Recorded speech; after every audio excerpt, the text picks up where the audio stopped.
All right, so we are in week 17, everyone. That's exciting. There are only this week left of classes, and then next week is finals week. So we are all aware, right, that the final will take place in exactly 1 week. We'll be in this room on Tuesday of finals week, starting at 3, same time as class. It just ends a little bit earlier because there's no lab time or anything. Just take the final time. Then we get an hour and 50 minutes in this room, and that's what's going to happen. So do remember that. Do not forget. This week will be nothing but final review, and I also have some reminders for you. If you didn't see them yet, I want to tell them to you now. So remember that this week is the last week that I accept late submissions for any assignment. You can turn them in by midnight on the Friday of this week. That's what I promised. This is the last week of classes. That's what I meant by that. Not the last week of finals week, but the last week of classes. So the 5th at 11:59 p.m. You can get stuff in, and I will notice that submission probably by Saturday when I import grades for one last time from the class server and stuff. If you submit something on Zybooks later, or you already did that, you gotta tell me, because it's just gonna give you a 0 automatically, and I have to go in and manually fix it and notice that you did it late. It's weird.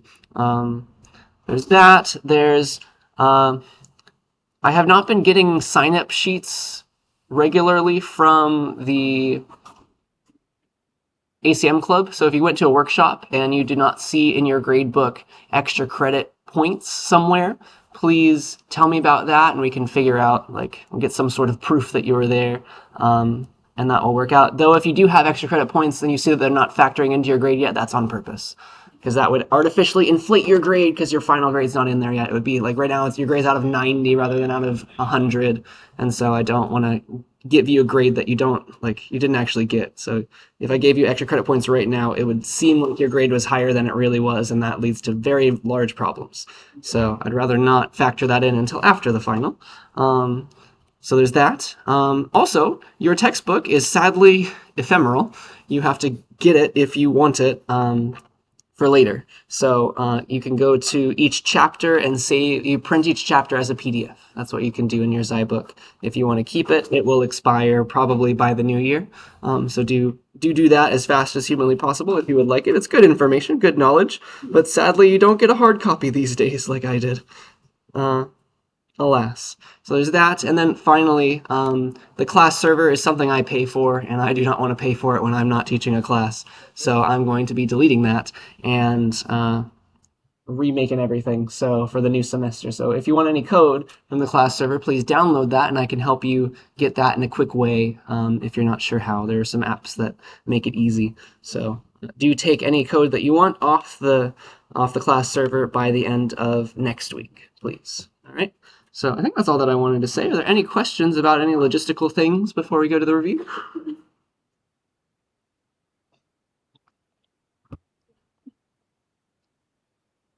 All right. Off we go. So I'll be doing a lot of drawing today because the algorithms are mostly in picture form, the things that we've learned. So let's do a little review of all kinds of things. So one thing I would like to point you towards is this wonderful link it's called learnxandYminutes.com. They have a bunch of little tutorial pages for how to learn a language quickly. And then there's a little page for C++. It goes over every feature of the C++ language, like the syntax. It's just a big long file where they go over different things. You pretty much know everything in this file now. So that's a great way to review syntax, especially class stuff and stuff that has to do with inheritance. That's probably the last few things. Go read that again. Make sure you understand it. So that's useful. But you pretty much know all of C++'s syntax now. That's exciting. Good job. Yeah, so with that in mind, let's go through a review of things. I want to talk about some older stuff because everything builds on top of itself in this class. So let us go over just the idea first of abstract data types, because that was a key feature of all the things that we learned. We're gonna define what we want to do in terms of its operations, and then we'll pick the best data structure to go with the ADT. Usually they went hand in hand, and we called them the same thing, which was kind of confusing, honestly. But okay, let's talk about the difference. So a data structure is not to be confused with an abstract data type. They're not the same, right? One implements the other. So a data structure is a concrete idea of what your memory looks like, a concrete representation of data. So a data structure is something where you can say, you can make a picture of what is going on in memory. Like your memory looks like this with this particular data structure. Like you can draw a box with boxes in it. Like maybe this thing's an int over here. Maybe this thing's an int star. Yeah. Like you're able to say type names, you're able to give relationships, maybe pointer relationships, like that points to there, like this points to here, this points to itself, which is weirdly possible, and the type is very complicated though. Like that's what a data structure is. You can tell me what the memory looks like, you can draw pictures, the relationship between everybody. That's what it means to be a data structure. You know exactly what the memory looks like, right? A linked list is another good example of a data structure. It's like, I know that I got some nodes, they hold two pieces, the data and the next pointer is null for the last node. Like that's a thing, that's concrete, all right? That is not to be confused with an abstract data type, which is like our mathematical textbook, you write it down version of some type, all right? That's where you're defining it in terms of what you can do to it, in terms of its operations, right? Or behavior. And you leave it up to somebody to choose the data structures that are going to be involved in an abstract data type. So like before you came into this class, a vector was an abstract data type to you. You did not know what was going on under the hood unless you read ahead or something. So like if you made a vector of int, to you it's a little black box, right? Before. Now you know what's going on now. It's dynamically allocating heap arrays. But back in the before times, you just said like, all right, you interacted with it by kind of talking to that vector. You said dot pushback, hey v dot pushback 42, and it was like sure, because it was a void method. And then you went and you said, all right, that was the first thing. You said dot at 0, hey vector v, and it was like, oh yeah, I got you. That's 42, because that was the one thing you put into me so far. Like as long as your black box plays that game, it is a vector. You could represent the vector using some weird, complicated ideas. You could use a list to represent your vector if you wanted to. That could be the underlying representation.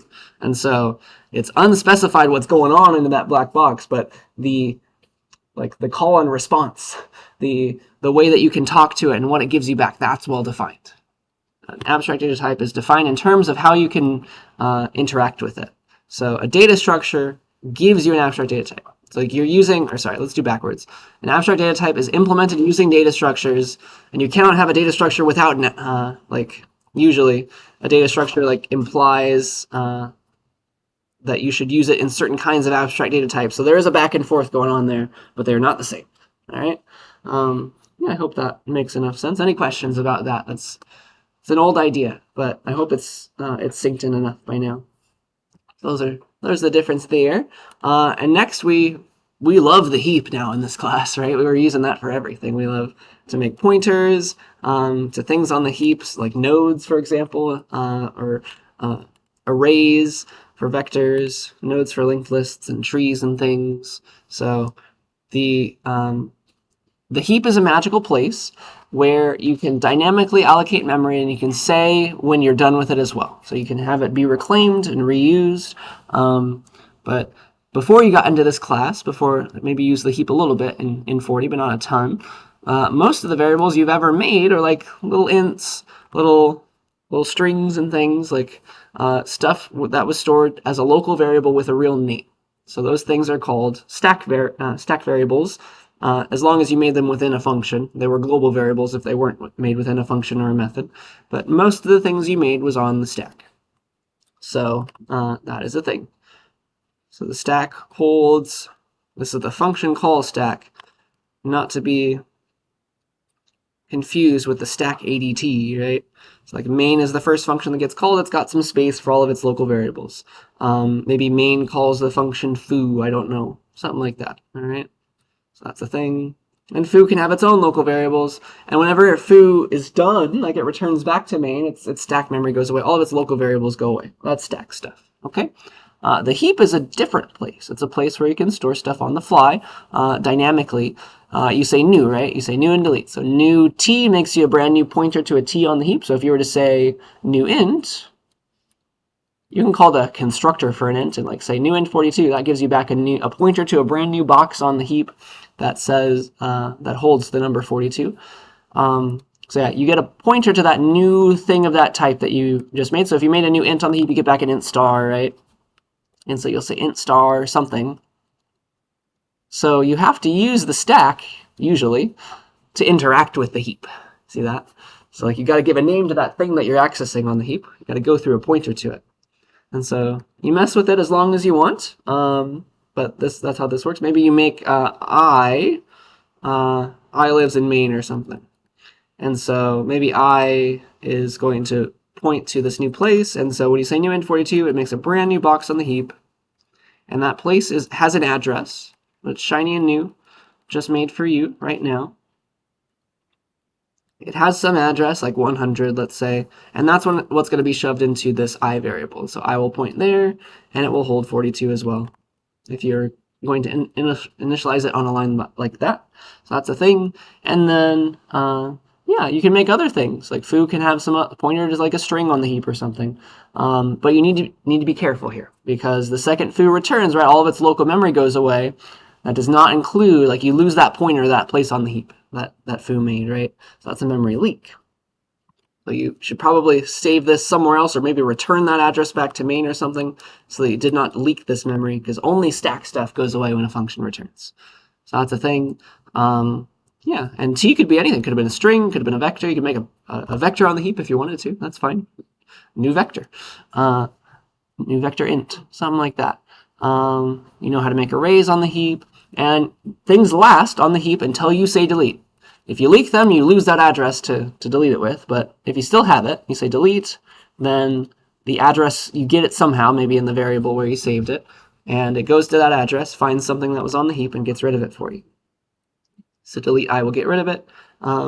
If you forgot where I was, like if you did that in a different function, you would lose access to that address where it lived, and that means it stays on the heap because you didn't tell it to go away, but you're never going to get it again. Okay, so that's the heap in a nutshell. I think we're pretty comfortable with it by now, but just might as well say the words one more time before the final.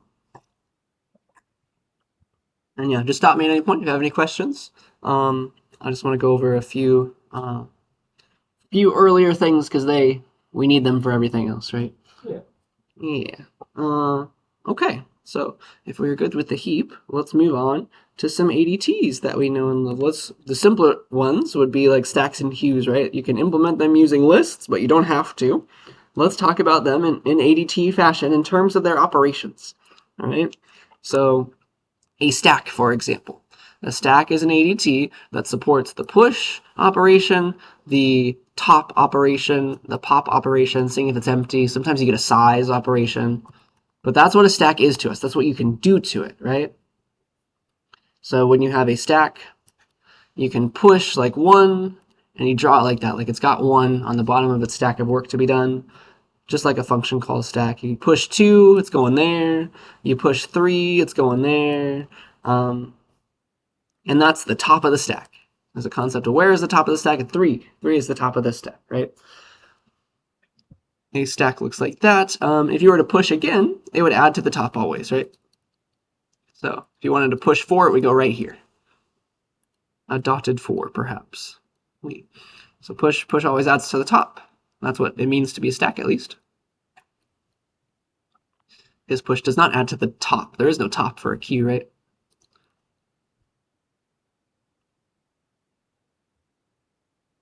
And then pop gets rid of the one thing you have access to, which is also the top. So pop, if you were to pop that 4, that thing that you just pushed, then it removes from the top. I guess I could have kept this all filled in. So pop removes from the top.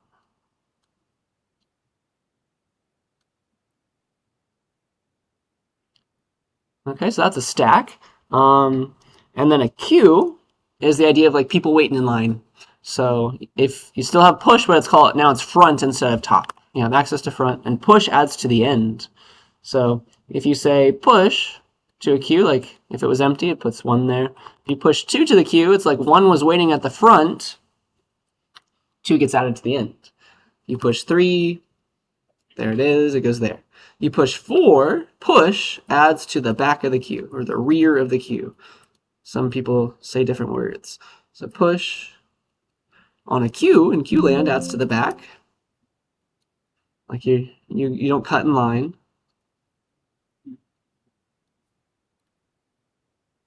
And so a lot of problems can be like have this in mind. So that's why we model it like this. And then if you were to pop now, the difference between a queue and a stack, besides the way we draw it, is if you were to pop a queue, you're going to get rid of the person who is in front waiting ever so patiently. So pop removes from the front, and that is the difference between a queue and a stack. Removes from the other side. Removes from the front. Okay, so most of the time, unless you have a very good reason, you are going to implement a stack or a queue with a linked list, because like you just like only give the user access to certain pieces of that linked list. Like you're going to push back to the list, and then also pop back if it was a stack or something like that, right? So that's the thing. And then queue is like you push back and then pop front. That's an easy way to implement it with constant time stuff. Remember these acronyms. So stacks are LIFO, queues are FIFO. It's a fun little concept. So LIFO means last in, first out. The last thing you put into the stack is 4. It's the first thing that's going out of it. First thing that's going to be popped off. Queues are FIFO. We say first in, first out. The very first thing you put in, regardless of the other things that you placed in there later. It was waiting so patiently. It's the first thing in is the first thing out. It was the first person to get to the checkout stand and do what they got to do. So yeah, that's stacks and queues in a nutshell. So they're implemented using linked lists. That's the data structure that drives them usually, but you could have used a vector in a weird way or something. That's possible. But all we care about, to be a stack or a queue, you implement these operations in that exact way that we talked about. That's all it means to be a stack or a queue. Any questions about that? So yeah, here's a silly little problem. I'll draw it. It'll be a good idea for you to try to implement it. Maybe it's a fun one. So here is a cool problem that you could solve with stacks. It is something that kind of your compiler does when you're like when you're compiling C++ code or some other language that you call functions with parentheses. You can check and see if a string has balanced parentheses in it using a stack. Let me show that to you. So like foo, like you call a function in weird ways, foo with like some other calls to other functions that take things, like you can imagine that like you can get weird looking stuff like this one day. And like how do you know if that's balanced or not? So I'll give you an algorithm that like you feed in the parentheses only, or maybe not. Feed in the whole thing if you want to, and it will tell you if it was perfectly balanced or not. And the secret is you will push to the stack. You'll push all the open parentheses, and then you'll pop when you see a closing parenthesis. Because like it's a fun algorithm. It's like the most recent one, like push that one, push that one, push that one, push that one. When you see a closing parenthesis, it's matching the most recent one that you opened, right? So that screams stack. The most recent thing is the last thing I push. It's the top of my stack. So that's why that's going to work. And let me prove it to you. So that's the algorithm, honestly. So like you push when you see an open paren. Push, I cannot write properly today. Push every open paren. And then you pop when you see a closed paren.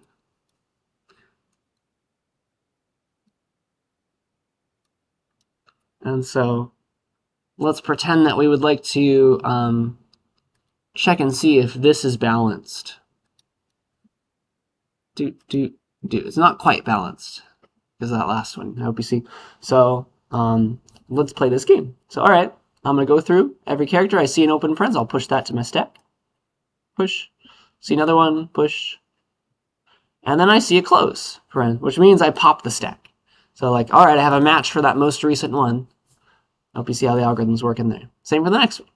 All right, I see a close paren, so I'm popping. It's popping this one, which is that one that I pushed there. That was the least recent one. So now the stack is empty again. And then I push 2 open parens. Boop, boop. And I push a close, or I see a close paren, so I pop. And it was balanced. It's just not finished. Do you see that? So if you're still good, you haven't like popped an empty stack or something. It's technically balanced, but it's not complete. All right. So if it was balanced, you'd have popped everything. The stack would be empty, right? You see how that's going to work? That's a fun little algorithm. So if Like this turns into the algorithm. If the stack is empty, have some if statements. The stack is empty at the end.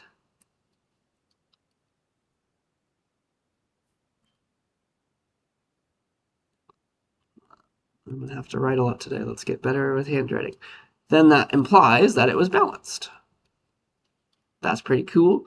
If it wasn't empty, that means it's not quite finished. So if it wasn't empty, it's not quite balanced yet.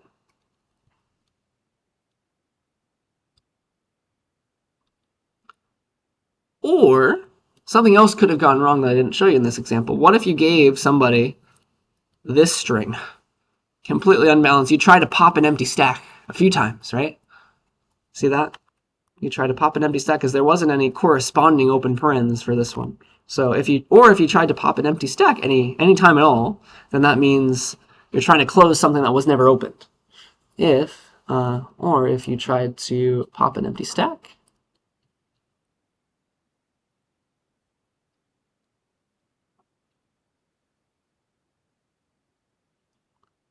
that's another problem. So that those both give you unbalancedness, so not balanced.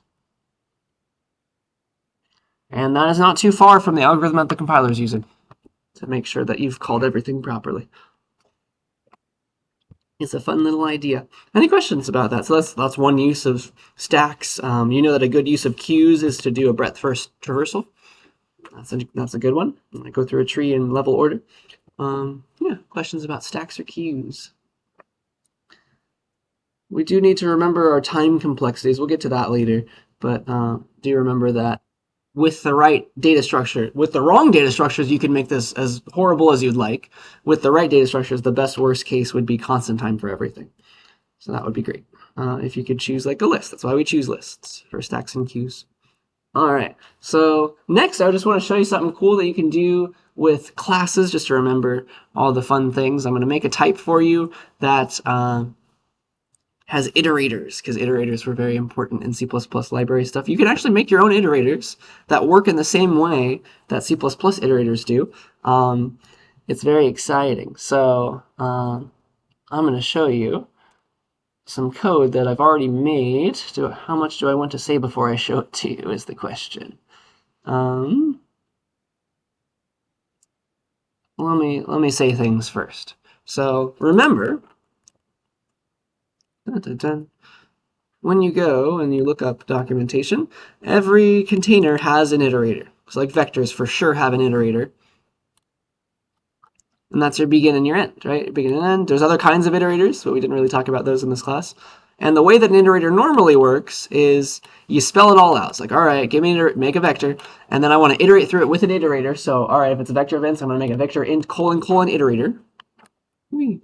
Start at the beginning, equals the begin. Keep going while it's not equal to end, because end is one past the end, really. Advance it with ++ and one of those sides, and then you treat it like a pointer. It's technically pointing to the current thing that it's iterating over, that it's looking at. It could be using pointers under the hood, but an iterator is just a class. It's just an object. It's just a type that has overloaded the dereference operation. So who knows what it's actually doing? But you can imagine that's what it's doing. So yeah, there is a kind of, I want to do something that's very similar to Python. We don't have time to talk about Python in this class, but there's this would be how you like iterate in Python land. So if you were to make an iterator IT over a vector, kind of what you want to think of it doing is you've got the vector, and it's somehow like, it's kind of the reason why we do, like, it's got that dereference operator overloaded. It's like we're imagining that secretly inside that iterator, it really does have a pointer to where it's looking. And so when you say star IT, it's really dereferencing that pointer, like star IT really dereferences that pointer somehow, gets you to that value so you can modify it or just look at it, and then IT++ like advances it to the next one, and it knows when one past the end is. That's like that address that you don't ever want to go to. So yeah, all in general, an iterator, all they are, iterators. They're classes, they're object, the object of an iterator type. It's the class, right? Iterators are classes that store where you are inside of some data structure.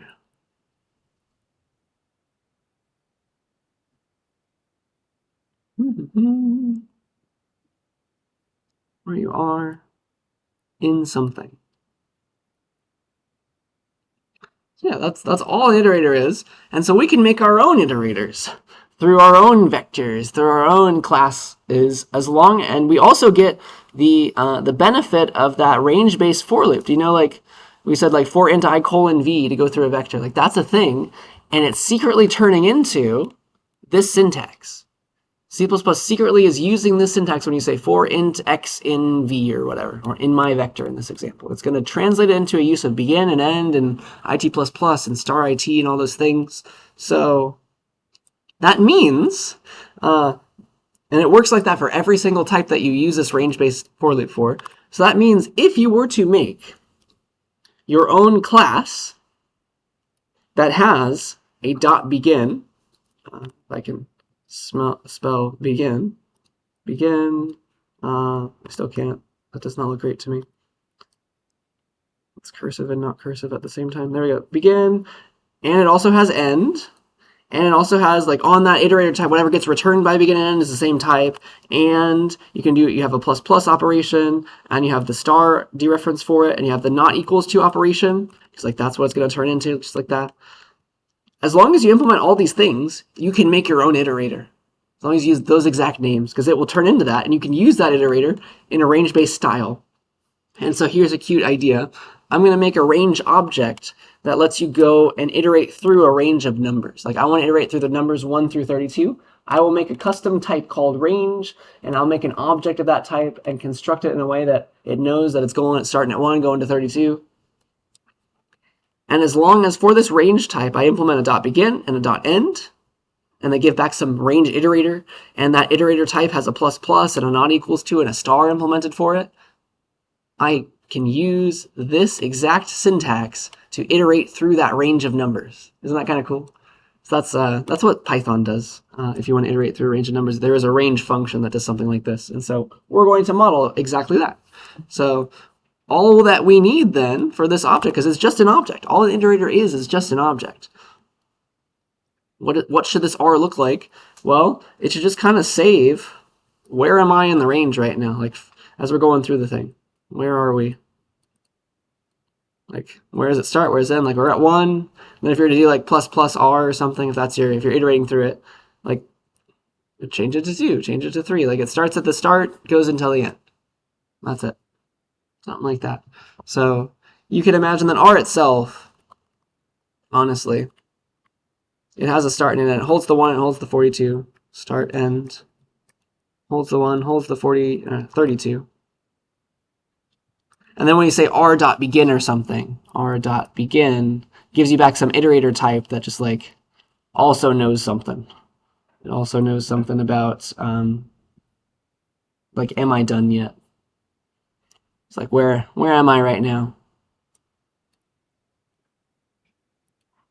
Where am I? So like it starts at 1, then we say that iterator plus plus, like now it's at 2, and like you'll keep track of where it is at the end. And so you implement it that way, and then you can do this. So I think it's time to show you the code now. And I hope that makes a little bit of sense. I want to make this object so I can use this exact syntax, and so it's going to call like r.begin, r.end, keep going, and dereference the thing. So this is in, let me copy it in first. It's a lot of typing. 130 iterators, that's CPP. There it is. All right.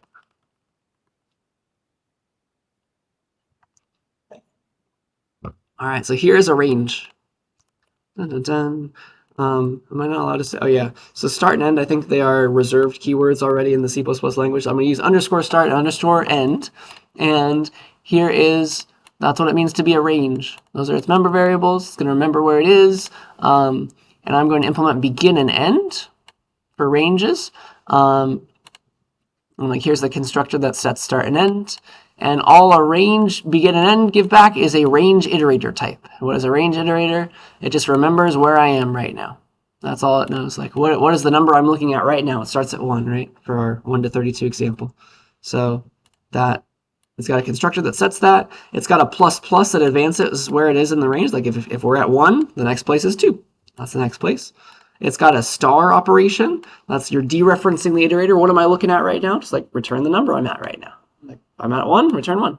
That's what star will do for us. And then not equals 2. It takes another range iterator. It's like, all right, we are different if where we are is different. If I'm looking at 1, you're looking at 2, we are not the same. Something like that. All right. The second we're looking at the same place, we are finished. So like the end, right? The end for the iterator, or the end for the range, like if we're going from 1 to 32, we're going to give back a range iterator to 33. So we're supposed to give back 1 past the end for an iterator. And so that's what it means. And so we'll just like keep on going, keep on plus plussing our begin thing, which starts at start, until the thing inside of it is n plus 1. That's when we stop. Yeah, and we've gone through all the numbers in the range. That's kind of cool. That's how that works. So yeah, if you do it in that way, you can now make a range object to, like, it holds the idea of I want to go from 1 to 5. You can use this exact syntax. Let me comment out all this first. It was just a silly, cool example of classes. Just like there's nothing magic. It's just you implemented the things with the right names. So here, it's going from 1 to 5 twice. The first way is like the hard way, like, all right, use r.begin. Keep going as long as it's not equal to r.end plus plus it. It's that exact same syntax that you know and love, right, from vectors. And it prints from 1 to 5 for the reasons that we've said. So does it make sense why this syntax does what it should do, given the names of the classes and the way they work? I've overloaded all those operators. I know what it's like to check it for disequality for a range iterator type. I know how to plus plus a range iterator. I know how to star a range iterator. It just gives back the thing it's looking at in the range right now. And then that means that I can use this syntax as well. The second I've made all those things with the right names, this code turns into this code. The compiler does it for free. And so I get this fun little syntax. It's like, I'm going through a range very easily right now. It's very clear that I'm going from 1 to 5. Because, I don't know, this is kind of cleaner. Think about somebody who hasn't taken 40 before. It's like, int I equals 1, I less than, or equal to 5, I plus plus. It's like, it's cleaner. It's just like, I want to go through the range of numbers from 1 to 5, please. It's like, that's what Python does. And so that's kind of cute and cool. But I think that's what I wanted to say about, like, that's how you can make an iterator. As long as you give it all the things that it needs, you can even get, like, that syntax working as long as the names are exactly the same. Begin, end, those operators. So that's the thing. Yeah, I want to show you also one more thing, a custom iterator for a vector, because you know that we cannot overload vector.begin. Like, that's part of the library. That is unfortunately already there. But I can, let's recreate a vector iterator. Like, let's make one that might work. And so here's going to be my implementation of a vector iterator. It's going to store, we'll just use functions instead to get to the end and the beginning. So we can't use the real syntax anymore, or the range-based for loop. But we can still use the long way. Yeah, so a vector iterator, it, equals v.begin. What will that do? Like, say I've got a vector v. We will have in our iterator, we need a way to, like, what does it mean to be an iterator to a vector? It's, well, I need to know where the vector is in memory. So, like, give me a way to access it. Maybe a pointer or reference even is fine. And then I need to know, like, where am I in this vector? You could use the pointer itself and advance it. That's fine.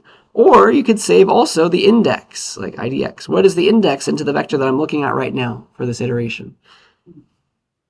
And then your star it operation becomes go to the vector v at index idx. Does that make sense? Like, that could become now an iterator. And then it++, what does that do to this iterator object?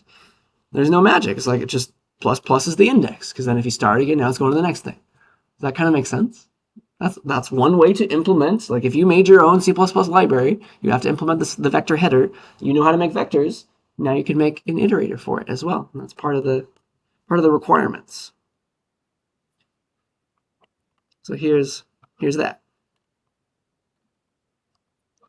So here's like a vector iterator type. To be a vector iterator, you need a vector. You need to know where you are. That's one way to implement an iterator. You could also use actual pointers if you wanted to. That's fine. We'll use a reference to the vector and the index. So that's how we'll construct it. We'll pass along the vector and the index where we want to start at and look at. Then the dereference operation on our vector iterator is just to go to that index where we're trying to stay. That's our current index. Go to v at where are we. The plus plus operation should be looking at going to the next index. So that's just advancing the index we're looking at. Where are we? Plus plus. And then the not equals to operation.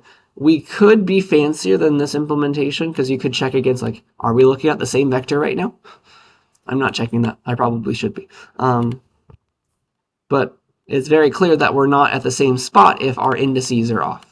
That's what I'm implementing it based on that. We're just going to assume that you gave me an iterator to the same vector, but you didn't have to. So that could have been slightly better, but that's okay. That's a vector iterator.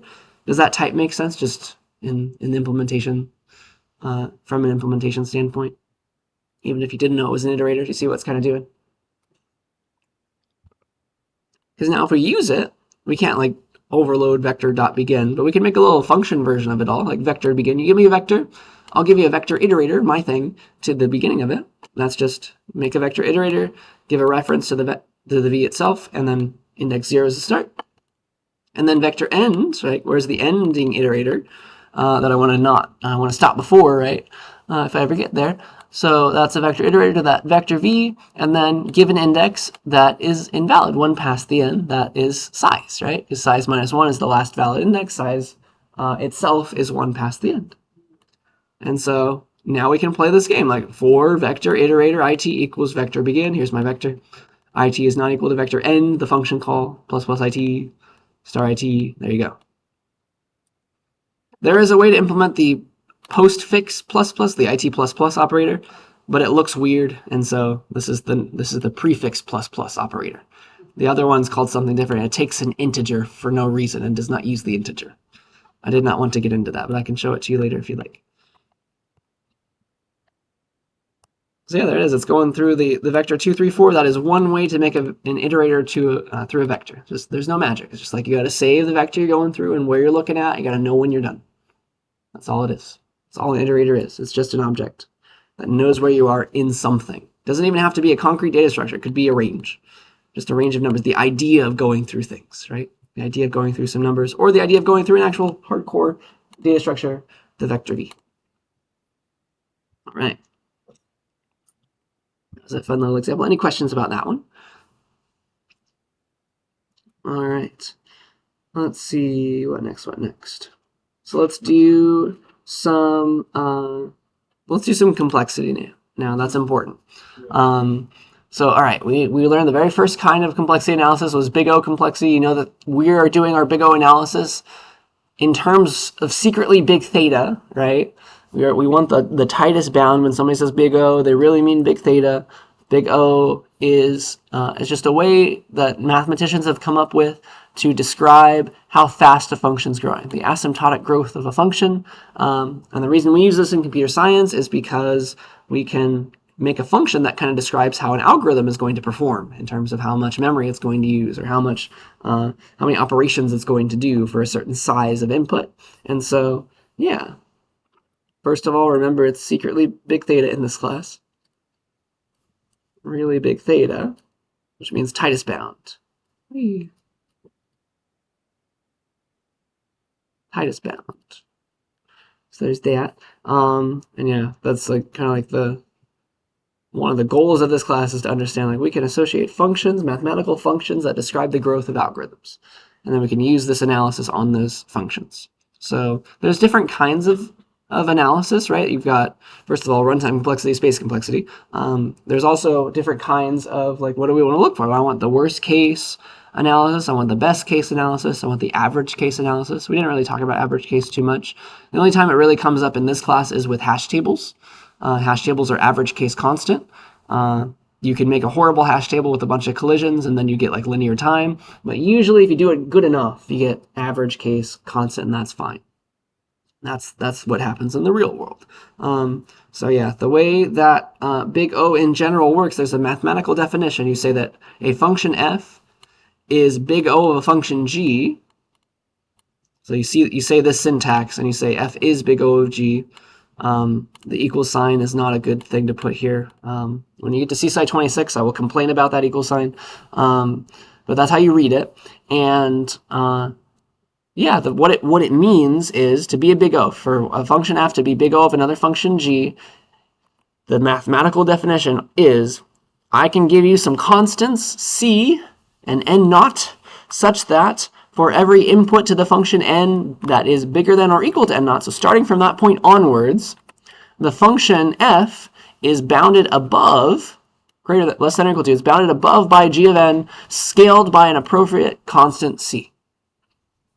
I can give you a constant c and an n naught so that it always works. And that is what this graph is saying. Like c times g of n is going to win out eventually. That's all it's saying. So you give me some constant times g of n, it will win out eventually. Maybe not at the start, it will jump around, but from a point n naught onwards, c times g of n will always outpace f of n, and so it is a good candidate for being an upper bound. It is off by only at most a constant factor. That's what the c means. All right, and so that's what happens. We say that f grows no faster than g because of that. All right. So yeah, the way that you solve for big O, which is really big theta, when you come up with your function that is associated with the algorithm, you're like, all right, this is going to take 7n squared plus 17n plus 42 operations for an input of size n. The way that you do your big O analysis is that you do the following, right? You drop all of the lower order terms, drop lower order terms,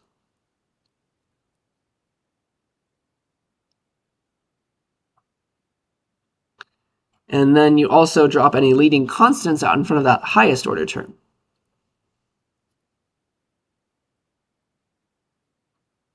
All right, so for this example, we're going to drop the 17n and the 42 because 7n squared is the highest order term. We're going to keep that one. Then we're also going to drop the 7 out in front of that because that's just a constant, and big O does not care about constants. We could have chosen 8, right, for all that we needed. So we say that this is big O of n squared, or big theta of n squared because of that, right? Because I can pick an appropriate constant, 2, to put out in front of n squared. Like g could be sorry, no, not 2. I could pick 8. I could pick 8n squared, and then from a certain point onwards, probably like 100 is fine. From a certain point onwards, 8 times n squared, because I can choose that to be my constant, is going to outpace this graph. Something like that, all right? From like n equals 100 or at least 1,000 onwards, all right? And that's what it means. But honestly, this is more of a CSCI 26 concept. All I care about you being able to do is like doing the analysis on actual code, and also like if I give you this, like know that it's O n squared. Yeah. I think that's what I wanted to say. Any questions about just the mathematics of that stuff? Or we get to like actual analyses and like the words behind the numbers. So yeah, the two main ways that we analyze complexity are runtime complexity and space complexity. We learned about both. So runtime complexity, if you had to pick one, runtime complexity is usually the one you care most about. We want to know, like, how long is it going to take to run my algorithm on a size 1 million vector? I've got 1 million things in my database. I need to run some code on all of them. How long is it going to take? What's the best algorithm for the job at hand? So let's figure this out. The way that you do it, right, is the way that I taught you at the start, which you've kind of ingrained by now, hopefully, is you count the number of basic operations in that code. Like how many pluses is it doing? How many assignments is it doing? Because all that's going to take one little step of execution time inside of your processor. And it's really, you're kind of counting the lines of code as long as those lines aren't calling it like functions and doing weird things. Because you know that like, oh, that line had two basic operations. It's still constant time, right? So like, you know that you can do that simplification now, but that's important. That's the thing. So let's kind of give some examples of all the different normal functions that are big O of things, like big O of 1, big O of log n. What are some examples of all those different kinds of runtime complexities? So constant time is when you have a constant number of basic operations. The number of operations does not change when the input changes. So like sum 2, 3 takes us just as long as sum 102, sum 103. You had a function that summed things, right? Because the implementation of that function is just like return x plus y, whatever they were, right? That's how that would work. How many basic operations is that, regardless of what x and y are? It's like do the plus, compute the bigger answer, return it. 2 basic operations using the definition that I gave you at the start of class. So yeah, that's what constant time means. The number of operations does not change, even if the input changes. You give me bigger numbers, the computer can still add them together just as fast, assuming they're still ints.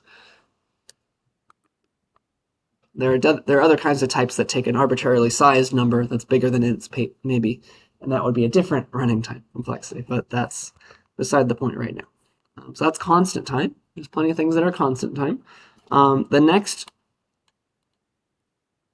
next slower growing, I guess, the next faster growing operation, faster growing algorithm analysis that we tend to use is logarithmic time, log of n. Some algorithms that you'll learn about later, like you can do a double log. It's big O of log of n, which is cool to think about. But we only learned about log of n here. The best example of logarithmic time is a binary search, right? You have a vector or array, you're looking for something in it. Initially, your search space is the entire vector or array, and you're going to start by looking at the very middle. Like, what in the world is going on right there? Compare that to what you're looking for, and then either go left or right. Like, you got a bunch of elements, right? Potentially quite a bit. But once you compare and you look at the middle, you'll know, like, all right, the thing I'm looking for is bigger, so I'll go search over here. Like, you've cut off technically over half of the array at that point. So you keep cutting those things off. You look in the middle of that smaller array, right? Okay, now it's a little too big, so I'll search in the smaller half of that. Look in the middle of that. Oh, that was a little too small. I'll search in the upper half of that. And so you keep on halving your search space. You keep on cutting them in half each time, going left or right.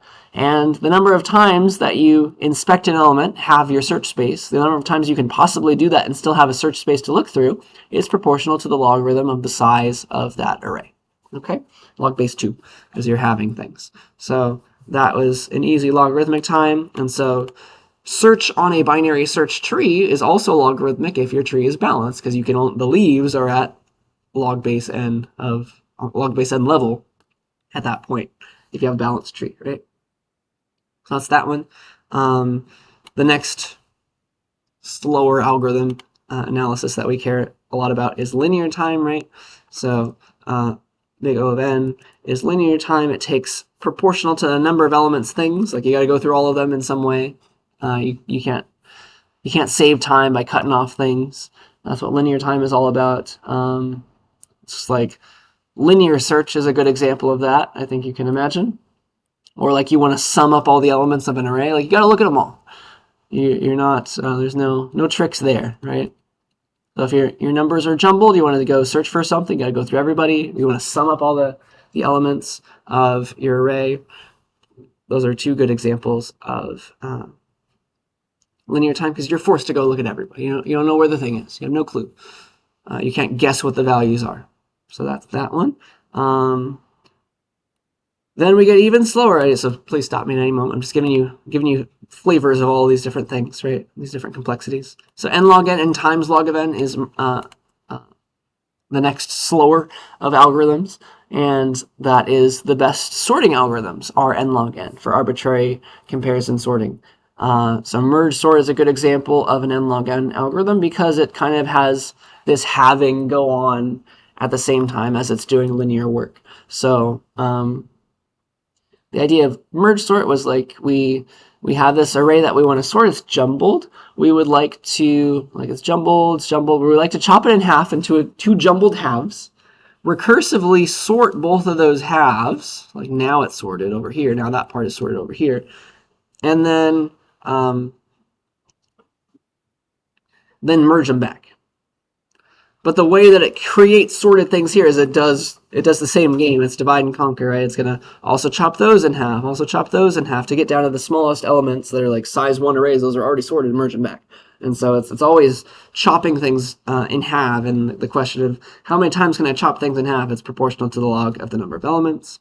And then it's doing linear work at each level because it's always trying to merge back n elements into maybe a couple things, or at the final original level into the original size thing. So that's merge sort in a nutshell. It's doing it's got log of n recursive call levels, but at each level it's doing linear work because it's got to work on all those elements to like bring them into their current sized arrays that are now sorted. They're merging them back. So yeah, that's merge sort. And then n squared and cubed, great examples of those are when you nest things. You nest your loops. So like for I equals 1 to n, that's going to iterate n times, right? And then if you had inside of that, like for j equals 2 to like n plus 1, or n over 2 even, that's still linear, right? And so linear times linear work, because nested loops multiply work. Like this inner line is going to run big O of n squared times, and if it was doing itself constant work, then it becomes big O of n squared analysis for runtime. So yeah, I think that's what I wanted to say for that one. These just keep going. Any questions about those? That's runtime complexity in a nutshell. You're counting like how fast does this thing work? It's usually in terms of like the size of the input, like the size of the data structure that you're working on. That's usually you have some number that describes that. Like for lists and vectors, it's pretty obvious. For what's a good example? For trees, it would be the number of nodes in the tree, stuff like that. So that's what we care about. For running time complexity, so the other side of that coin was, of course, space complexity. Space complexity is like how many bytes of memory am I going to be using for the duration of the call to this function, to the call to my algorithm. So that's what you think about. Or at a higher level, it's like how much stuff do I need to store given like an input size n. So there's that. Let's say you've got a function, like you call it, you got main, and then you call your function foo or something. If your foo function just makes like 3 variables, x and y and z or something, to do all of its work on your arbitrarily sized input, then that's going to be constant space. If you only make a constant number of integer variables, that's a great example of constant space, right? Because maybe some of those were parameters, some of those were temporary things. You're just kind of counting the variables that you're using and how many things that you're making. It gets a little bit more complicated when recursion is involved. It gets a little bit more complicated when you're making things on the stack, you're making things on the heap on the fly as you're doing your thing. It gets more complicated when you're pushing back to a vector that you've just made inside of your algorithm, right? That will change constant space, but a lot of the algorithms that we study in this class, like searching through a binary search tree, for example, that's constant space because you have one pointer that's kind of looking for stuff, right? And you got another like the value that you're looking for as well. So you deal with how many bytes you're using as you're trying to complete your task. All right. So yeah, one of the hardest ways to do a space complexity analysis is when there's recursion involved. So do remember, when you're doing a space complexity calculation on a recursive algorithm, the stack is taking up space per call. Every new call to that same function, you've got new versions of that same parameter. They're all existing at once. The stack grows with each recursive call until the base case, and then it starts unwinding. So you think about it this way, like you got main, like factorial is a good example of, like a recursive factorial function is a great example of linear space, but constant space per call. So factorial, like you say, I'm going to call a 4 factorial. All it really needs is maybe, well, it needs the parameter 4. And then it also needs maybe like a helper variable to do some multiplication with later. I don't know, say the recursive call. So like that takes up space, at least a little bit of space for the 4 itself, right? You can think about it that way. It also needs to remember where to return to in most operating systems. So there's that. And so 4 factorial is like, I don't know what 4 factorial is. I know that it's 4 times 3 factorial. Go call that. So like here's another call to factorial with the argument being 3 this time. So now there's 2 calls to the same function on the stack, existing at the same time, both taking up space, extra space, than just one call. Does that make sense? So don't forget about that. 3 factorial we'll call 2 factorial, which stores the parameter 2 in addition to other things. 2 factorial we'll call 1 factorial, takes the parameter 1, and like 0 factorial can be your base case. Hold 0, and then it all starts unwinding, and then nobody else calls anybody else. Eventually, like, it'll start popping things off the stack, and 4 factorial will get the right answer. But at this point, right, you think about the worst case, it's like, all right, I've made some calls, I've gotten down to the base case, this is what my stack looks like. This is the biggest it could be. See that? So you got to think about what's going on here. Like I've got O of n calls, right, where n was the input. So like I really have 5 things on the stack right now, but it's O of n still, right? O of n calls n plus 1. O of n calls, each taking up constant space. They're all saving just like their parameter or something. And maybe like an extra variable to help with the multiplication. And calls, each call taking up constant space.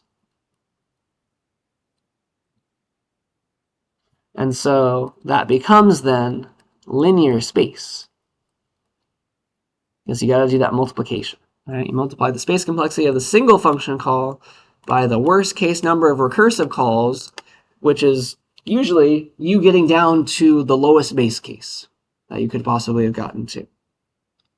So yeah, that's space complexity in a nutshell. It gets hard when there's recursion involved. Any questions about that one?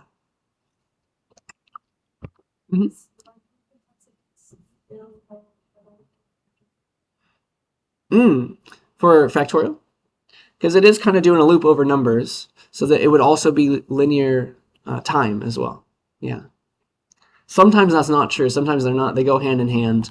But you're kind of, when the space complexity is like this for recursion, it's at least linear time, because you could be doing like a nested loop at each call.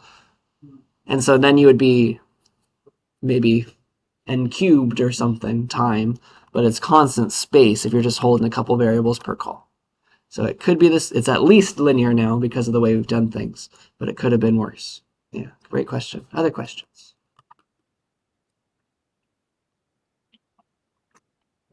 All right, let's see how long my voice can last. We got hashing and hash functions now, if we're ready for that. Yeah? All right, so what does hashing do? It's just like, I would like to please use I like to use the, like, any type like an index. I want to be able to look up a string. I like to go to a string index, please, of my vector. That's what a hash function lets you do. That's what a hash table lets you do. So, for example, like I want to be able to have string keys, like a phone book, the names of people, string keys. I like to map them to integer values, phone numbers. Like I want to be able to insert like mom maps to mom's phone number. All right. So what a hash table will do is it's really just a vector of things, a vector of entries, or maybe lists of entries, depending on what kind of hashing you're doing. But it's really just a vector of something, or an array of something. And it's got indices. It's got index 0, it's got index 1, index all the way down to the size of the table minus 1, right? We know and love that. Now it's table size minus 1. All right. And the way we figure out like where mom goes, because we got to turn mom into an index, essentially. We got to turn mom into an index. That's what hash tables are all about. The way we do that is we need an algorithm to turn that type, that key type that's not a number, not a whole number yet, not a negative whole number, into an index. And that is what hashing does. That's what a hash function does for us. So it turns your type into a large, potentially large non-negative number, and then you can take that into an index by like shrinking it down, doing mod table size. And so let's say that we're going to hash the string mom. I got a hash function called hash. You hash the mom string. That's going to give you back some big number that's maybe bigger than the table itself, like 227. I don't know. Maybe that's bigger than the table. Like that's what mom turns into, and that's good enough to be an index now. So that's what a hash function will do for you. So then you take the 227 or whatever it was, maybe it's even bigger, and then you mod it by the table size. And that gives you a value between 0 and table size minus 1. That's the place where you're going to go looking for mom to insert or retrieve the value. Okay, and so like for open hashing, for example, you're going to store a list of key value pairs at each index. And so let's say 227 mod table size was 1. Then we're going to go put in mod, like you do that. You're going to go putting mom and mom's phone number, 555, and then like that's a list there. So like there's nothing left. That was the only in one node. Like that's the end of the list as well. But you could go adding more things. Like maybe dad accidentally hashed there too. I don't know. But that's a possibility. You're going to store lists of things with open hashing. And yeah, a hash function should usually, if it's good enough, like it's going to spread out the values. Like you look up dad, it's going to go to some other index. But depending on what size of table you're using and how good of your how good of a hash function you have, you may end up having multiple things going and looking at the same index for that value, for that key. And that's called a collision, right? So when you have, this is the one case of average case analysis in this class, like when the average number of collisions for each key that you could ever want to insert and look up is constant number of collisions per key means you're going to be placing a constant number of entries per, if you're using open hashing, a constant number of list nodes per index. That means the average lookup time, because you're going to do the hash function, which is like constant time hash function, you can imagine, then you're going to go looking through a constant number of things, which is another constant time operation. So then the average case becomes constant for lookup. You can imagine if collision was horrible, or if your table was size 1, everything would be going to the same index. It would be a linear time traversal. So worst case, bless you, for a hash function, worst case for a hash table is linear, but that's not really telling you much. And so that's why we use average case analysis there. And there's more to that, of course. You'll get there in an upper division algorithms class. But I think that's most of what I wanted to say about hashing, hash functions, hash tables. It's just like, I would like to use some arbitrary type as an index. That's all that hashing is about. It's like, I want to turn a string into an index, please. And then we've made data structures and algorithms around that idea. I want to turn a double into an index, please. Yeah, that's how that works. Are we good with hashing, hash functions? Do go back and look up the running times for all the things we talked about, like stacks and queues. Go remember what everything is. But I'm just giving you a high level overview of all these ideas, and we'll go from there. Okay. All right. So the next thing, excuse me. So the next thing is, let's do binary search trees. So a binary search tree is a nice way of storing a bunch of data in an ordered fashion. And so let's think about those. So every binary search tree it's like a tree of values. You could also have binary search trees that hold key value pairs, where the keys are the things you're ordering by. Let's just have a BST of like integers for the sake of example. That's the easiest thing for me to draw. So like you got 5, let's say that the root is the 5 node. And then you go left and you go right. Let's say you got 3 here, then 1 here, then 4 here.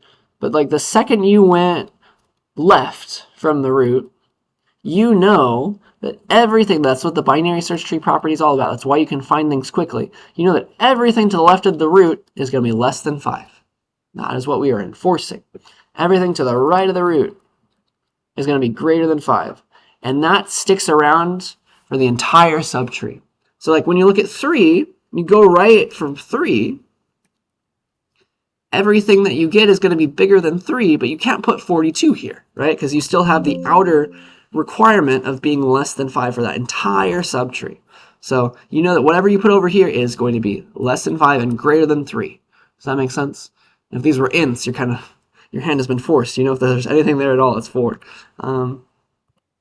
There's that one. Everything to the left of 3 is going to be less than 3. And also less than 5, but that one kind of overrides it. Less than 3. And then same for over here. Like if you go right, everything over here is bigger than 5. And then also if you go right again, everything to the right of 8 is also bigger than 8. So that you play that game all day long, down as far as you go, and it all just like all of those little side conditions, they're chained along for the ride down whatever path you take. And that's what a binary search tree is all about. That means there's only one spot for any value. And that leads to quick lookup times for balanced trees. All right. So remember the running times, they do depend on what the height of the tree looks like for the worst case. So like that's why I taught it to you in terms of O of H. That's my favorite way to teach this this concept, because like it really does have to do with how high is the tree. Like if you can control that, if you make H small as possible, you can get some good bounds. But in general, the height of the tree is your bottleneck here for searching, for insertion, for removal, because maybe you need to go down to the lowest leaf and like it wasn't there. You go left one more time, you go right one more time. You've gone down to level, size of number of nodes in the tree, number of levels in the tree plus 1 kinds of levels. That's what I wanted to say. So that's searching, that's insertion, that's removal. I'll give you some drawings of those things in a second. But that's kind of why, because you might need to get down, like the thing you're looking for is at the lowest level. That's go down the height of the tree to go and find the thing, or not find the thing, okay? So there's that. Do I want to go into any of that? I will show you, I'll give you some drawings of like search and insert and remove. We'll go over those. But do also remember there's some recursive operations on BSTs. You've got like traversals, those are all recursive things, right? You go, except for breadth first, which is not recursive, it uses a queue. So remember that you got your pre-order, your post-order, your in-order, and those are all just combinations of I want to go root, I want to visit the root, I want to visit the left subtree recursively, I want to visit the right subtree recursively in some order. If you do that exact order, root, left, right, that's pre-order. All right, so do remember the differences. But are there any questions about binary search trees in a nutshell, like at a high level, before I go over the search, the insert, and remove algorithms? All right. So search is, let's see, do I want this tree a million times? I do. I'm going to draw a tree that is that exact tree. I'm going to draw it pretty. Here's the root. I'll copy and paste it to all these slides.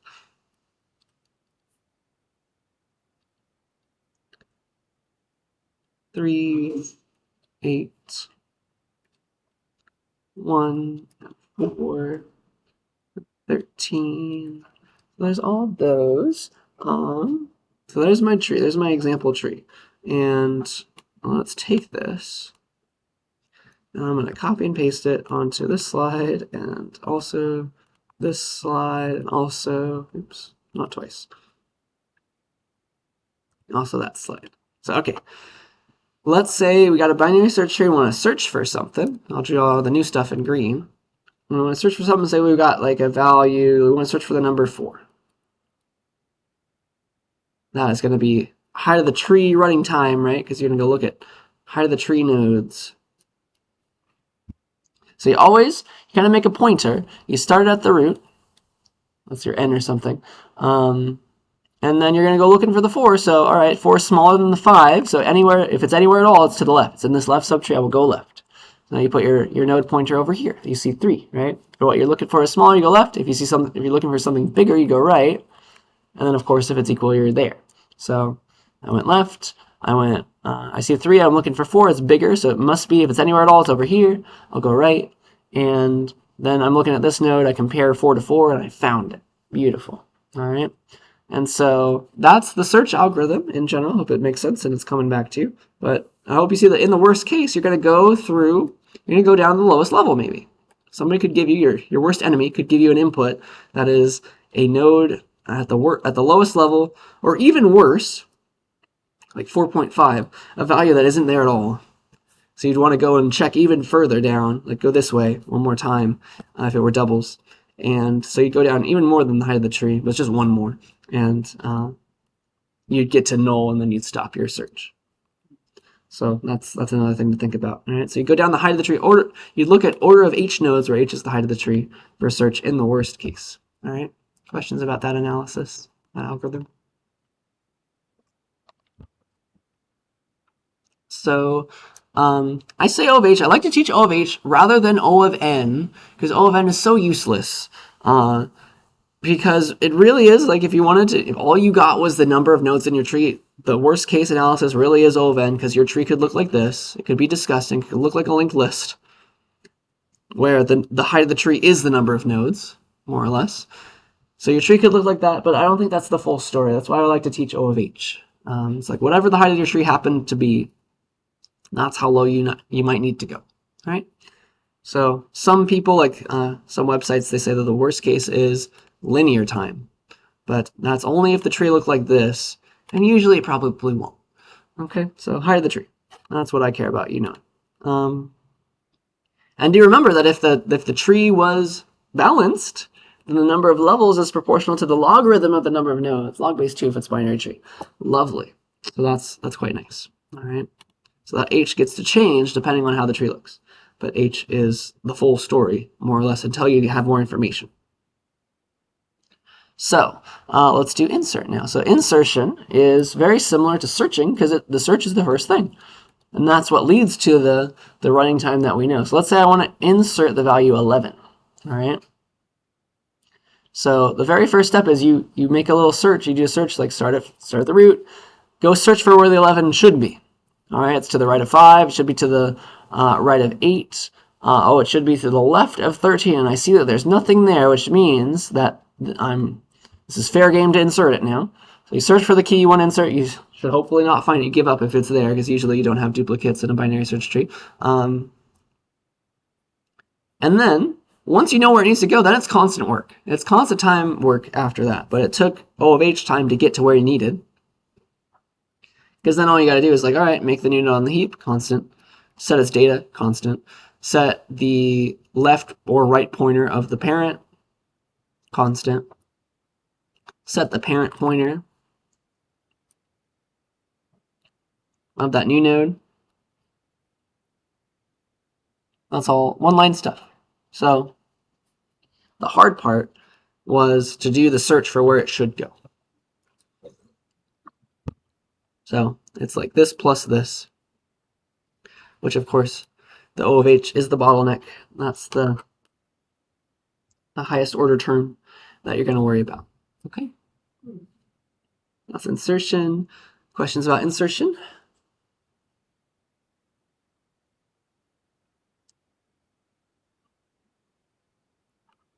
Let's see, what did I want to draw? And then this is like, you remember this is the parent.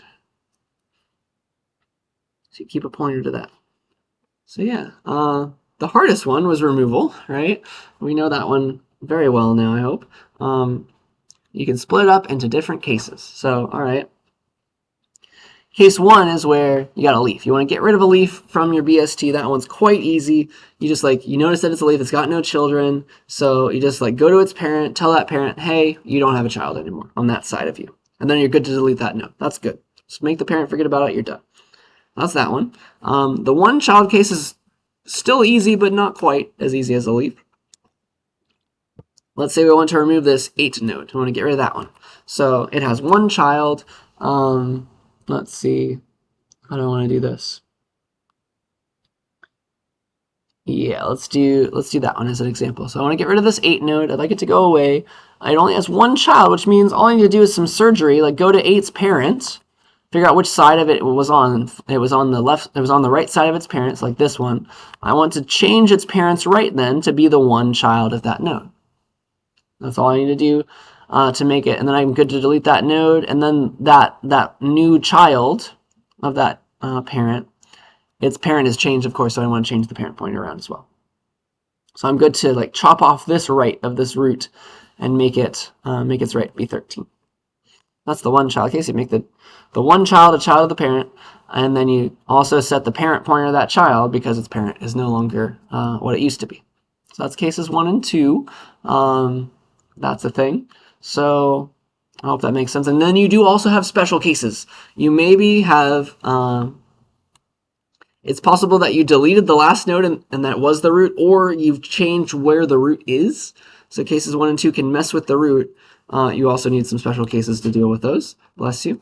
And then case 3 is when you got 2 children, and then you're guaranteed to never touch the root in that case, because you're always going to churn it into a case 1 or 2 problem. And if you got 2 children in your root and you're trying to delete the root, it's going to mess with a different node. All right.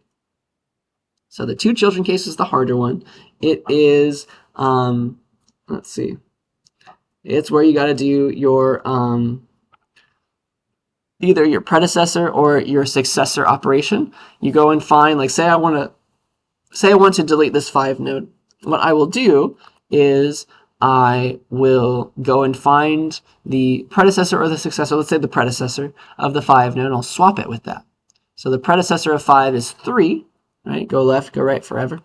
Can't go right at all because we deleted that 4. So the 3 is the predecessor. We'll swap the 5 and the 3. Or honestly, you don't have to put the 5 anywhere because you're going to get rid of it. But put the 3 up there. That's a valid place. Like that's okay to go there in the tree then because it's the predecessor. You can imagine the 5 went there. And then you're going to delete this node. Get rid of that one. It is now a one-child case that you can easily solve by calling yourself, and it will like deal with whatever case it finds.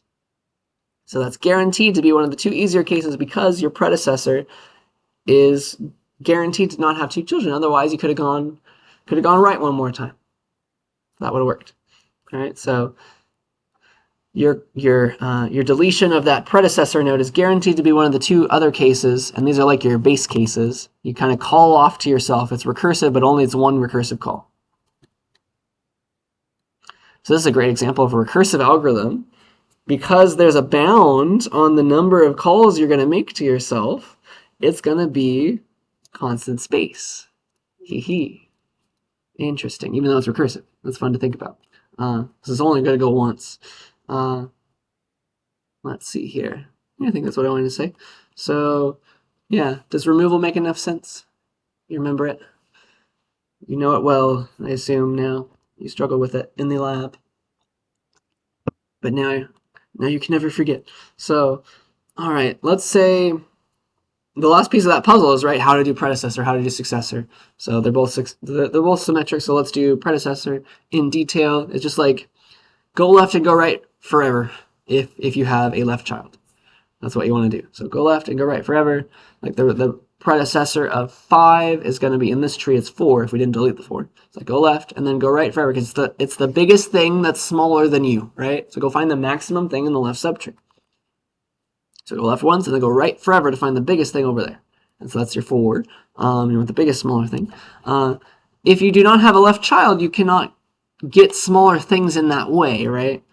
If you don't have a left child, you cannot go left and then right forever. That you can't do that thing. So if you don't have a left child, then your predecessor is guaranteed to be one of your parents if there is a predecessor. So, for example, there is no predecessor for 1. You keep going up parents and you never find anything smaller. But for everybody else, there is a predecessor. So, say like 13. You want to find the predecessor of 13. There is no left. Can't go left from 13. So, it's guaranteed to be one of your parents that is the smaller thing. So, you only have to go up once and you find a smaller thing. It's 8. But that's not necessarily the case for everybody, is it? In this tree, unfortunately, it might be. Yeah. Let's say I had, like if I had 11 here. No, sorry. If I had 7 here. If I had a 7 here, I'd have to go up twice, right? Because you go up once, it's bigger still. We go up twice, now it's smaller. And 5 is the predecessor of that 7 node. So yeah, that's how that works. Just keep following parent pointers until you find a node with a smaller key. But if you keep on going up and you go past through it, like for 1, there is no predecessor. You go up and find a parent of null eventually. That's when you stop your loop and then you give up. So that's how it would work. So I like to think of it in terms, it's easier for you to implement in terms of like go up and find a thing that's smaller. But you could also think about it as go up until you find that you came along a right pointer, because that would imply that the thing you were down on the right, which means the thing above you was smaller than you. That's another way to think about it. But at least for 41, I like to think of it. I like to teach it that way. So yeah, that's predecessor. You can imagine that successor is exactly the same. Just swap the biggers for smallers. Swap the smallers for biggers. Less thans for greater thans. Any questions about predecessor or successor?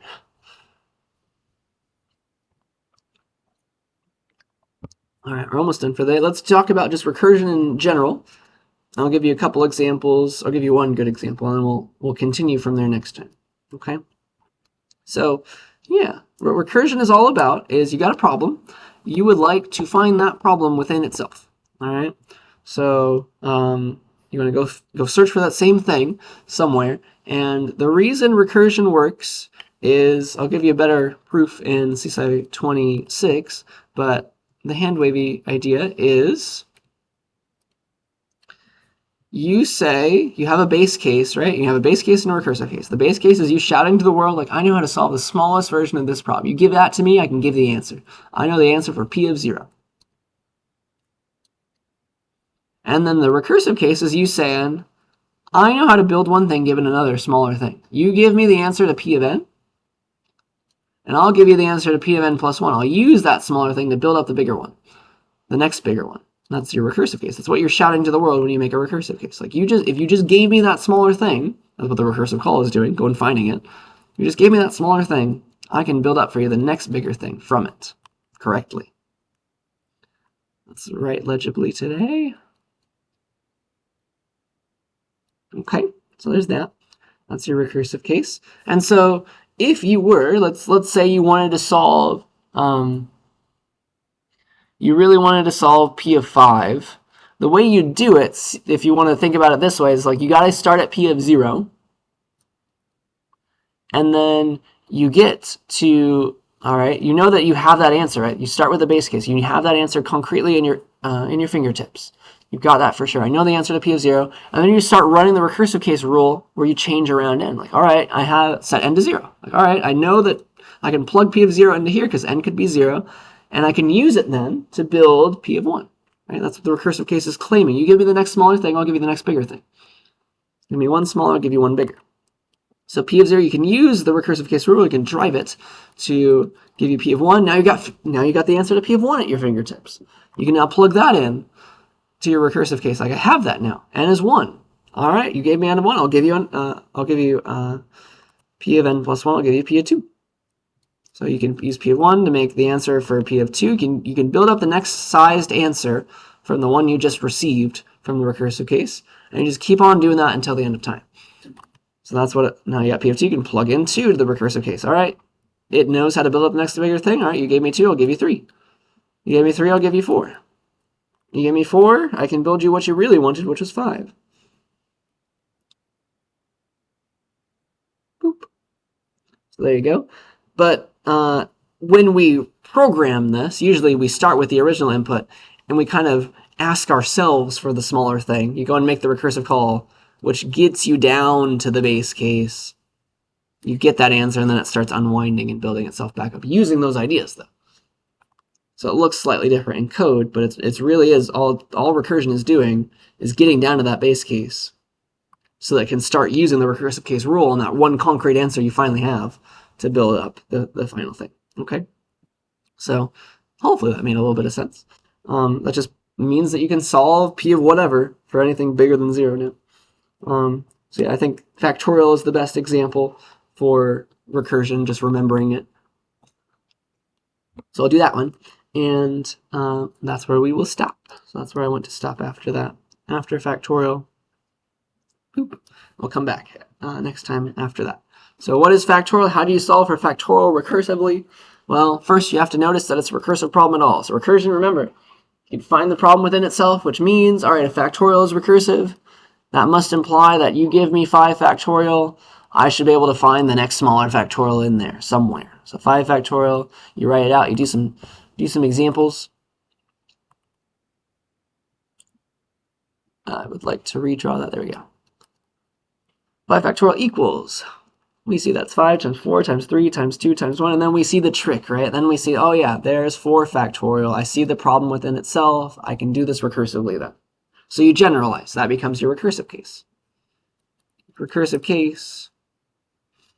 Or if that's not enough, if you're not ready for the recursive case, you can think about like, okay, what does 4 factorial look like? Well, it looks like this. Oh, there's 3 factorial. I see it. Right? You just keep on doing as many examples as you need until you find it, and then you generalize. So like you give me n factorial, that's equal to that same n times n minus 1 factorial.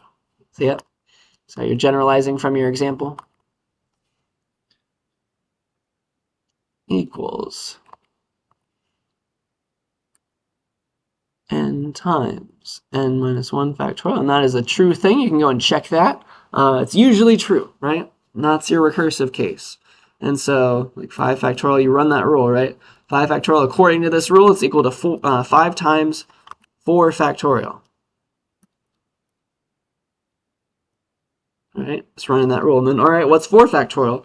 You can still run the recursive case rule and say, all right, 4 factorial is equal to 4 times 3 factorial. Plug in n for 4 that time. And you can keep on unwinding in that way. Like, all right, this rule still works. That still checks out in terms of math. That's 4 times 3 factorial. What's 4 factorial? Or, yeah, what's, oh, sorry, that's 4 times 3 factorial, excuse me. What's 3 factorial? That's equal to 3 times 2 factorial. That still checks out. That's still correct, right? The base case is where things stop making sense, kind of, or when you have an answer that's immediately at your fingertips, you don't need to go any further. So this is still fine. We can keep on unwinding, running our recursive case. It has not stopped making sense yet. 2 factorial, that's equal to 2 times 1 factorial according to our recursive case rule. That makes sense still. 1 factorial, you're like, oh, that's getting pretty small. Well, if I run my rule, it's saying 1 times 0 factorial. You could have stopped there. That could be your base case. Like, oh, 1 factorial is 1. I'm done. Don't ask me anymore. But this technically still makes sense in math. 0 factorial is defined in math to be 1. And this is honestly where it stops making sense. So if we were to do this one more time, unwind our recursive case rule, 0 factorial is equal to, according to our rule, 0 times negative 1 factorial. That's when the universe stops making sense, right? What in the world is going on there? First of all, times 0 would zero out everything that we've just done. Also, negative 1 factorial does not exist. So we definitely want to stop by the time we get there. And so that means 0 factorial could be our base case. We can define it. We know it exists. Its answer exists. It's just like, it's not in terms of anything else. So we can define it to be 1. Boop. So just like that. And that could be our base case. That's kind of the general pattern for trying to figure out recursive cases and base cases. You do an example, you generalize it, you unwind it until you see things stop making sense, or maybe just you can tell, like, okay, this is the smallest it's ever going to get. I know the answer. Just save that. 0 factorial. Anybody ask for 0 factorial? The answer is 1. Okay? And so that is factorial. Let's do that in code now. We can turn this into code, right? So I'll call it just recursion.cpp. So let's do like, I'll call it fact for factorial. So fact takes a number n that we want the factorial of, and it's going to give back n factorial, which is also an int. Well, numbers only. So, all right, to program this, we just have to decide which case we're in, right? That's going to be an if statement. So, all right, we know we're in the base case and not the recursive case when our n parameter was 0. So n is 0. That means we're in the base case where 0 factorial is equal to 1, right? Somebody asks for 0 factorial, we know what the answer is. Base case will return 1. Otherwise, we'll assume that we weren't given a negative input. You could force that by taking an unsigned int if you wanted to. Then you wouldn't have to deal with weird stack overflows, maybe. But we'll just we'll trust the user. Otherwise, we're in the recursive case where we know that n factorial is equal to, like, some arbitrary n factorial is equal to n times n minus 1 factorial, where we were given the n, right? Our n factorial is equal to ourselves times a smaller answer, n minus 1's factorial. That's our recursive case. We can call off to ourselves. We are capable of asking ourselves for the smaller factorial. That makes sense. We're making progress towards the base case. We're not going to infinite loop. So the answer is Rn times n minus 1 factorial. If only I knew that. But that's my problem. That's what I'm trying to compute. That's me, fact of n minus 1. And you get to assume that this gives you back the true mathematical n minus 1 factorial because you're doing everything else right. As long as you build it up the next bigger answer correctly, as long as your base case was correct, this really will give you back the true answer for n minus 1 factorial just because of the little stuff that we said here. It's going to get down to the base case. It's going to start building up the answer back correctly. And so the fact of 5 is 5 times 4 times 3 times 2 times 1. Recursion. Was that like 120 or something? Yeah, 120. There it is. And it's happy. So that is the code. Does it make sense how we took the recursive case and the base case and created the code? All right, it's a good example. And then just like for old time's sake, let's draw exactly why it's working. And that will be the last thing we do today. So, all right, we were in main. Let's prove to ourselves why this got down to the base case and did the right thing. Fact of 5. So main called fact of 5. So I should be like this. I should be saying fact. It has an n parameter. And the n is called n holds 5. But I'm going to be very lazy and not do that. I'm going to say just like this. Main calls fact of 5. And you can imagine I wrote it out correctly. So fact of 5 notices that 5 is not 0. It's going to get to this line. Okay, I'm going to return as my answer my 5 times fact of 4. I don't know what that is. I need to go call that. Then I'm going to be waiting on line 10 for that answer. So fact of 5 is waiting on fact of 4. It's going to ask for that. There it goes. And then now we got 2 calls to fact on the stack that have not completed. They're both waiting on each other. Fact of 5 is waiting on fact of 4. Fact of 4 has begun with its n holding 4. Still not 0. So it's going to also be on this line and be like, all right, my answer is my 4 times fact of 3. Oh, but I don't know that. I gotta let this complete before I can do multiplication. I can't multiply some partially computed thing. So fact of 4 will ask for fact of 3. And it will also be waiting on this line. So fact of 4 and fact of 5 are waiting on this line for the person above them to give that smaller factorial back, because then they can do the rest of the math and return an answer. So fact of 3, for similar reasons, is going to multiply its 3 times fact of 2. And they're all waiting, right? Everybody underneath on the stack is waiting on that line 10 for that smaller factorial. Fact of 2 we'll call fact of 1. Fact of 1 is still not the base case, right? Still not 0. So it returns 1 times fact of 0. And this is why we get linear space for factorial recursively. We've got 6 calls to fact on the stack right now for fact of 5, where n was 5. And now we're in the base case, though. So now it's going to start unwinding, but we had to save all that space to get to here. And so fact of 0 is like, oh yeah, my n is 0. I will return 1 to whoever called me, and then I'm done. So it gives control back to fact of 1, who is waiting on this line. It got the 1 back from fact of 0. It can multiply its 1 and return 1 again. Fact of 1 is 1. Oops.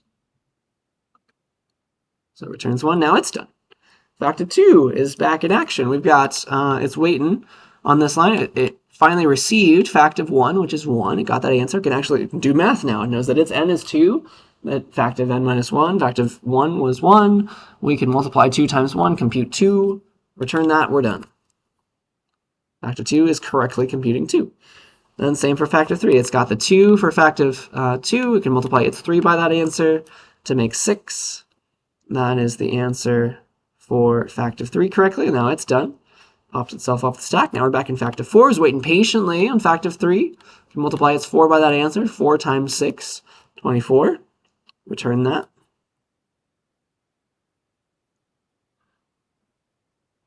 And then finally, we're back in the original call to fact of 5, waiting ever so patiently on fact of 4.